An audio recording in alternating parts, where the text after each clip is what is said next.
உங்க கண்ணில் நீங்களே விரும்பி பார்த்த நாட்கள்னு உண்டு. தகப்பன் அதுல இருந்தெல்லாம் விடுதலை கொடுத்துருப்பாருன்னு வச்சுங்களேன். அப்போ சில நாட்கள் நீங்க தற்செயலா போகும்போது வரும்போதெல்லாம் உங்களை குற்றப்படுத்துற மாதிரி இல்ல ஏதாவது அசுத்தம் தப்பு அப்படின்ற மாதிரி உங்க கண்ணில் பட்டுடுச்சு அப்படின்ற ஒரு அறிவு இருக்கும். அப்போ அதுக்கும் மேல தகப்பன் பார்க்கிற பார்வையில் நீங்க பார்த்தா மாத்திரம்தான் அதோட தாக்கம் உங்ககிட்ட கிட்ட வராம இருக்கும்.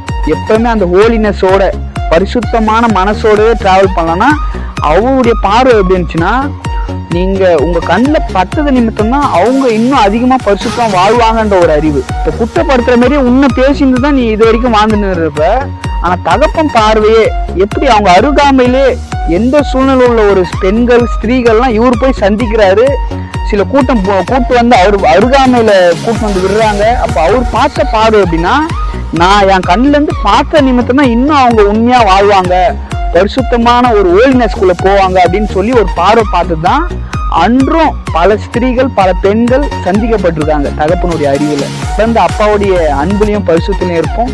நம்மளை கொண்டு செய்யும் காரியம் பயங்கரமா இருக்கும்.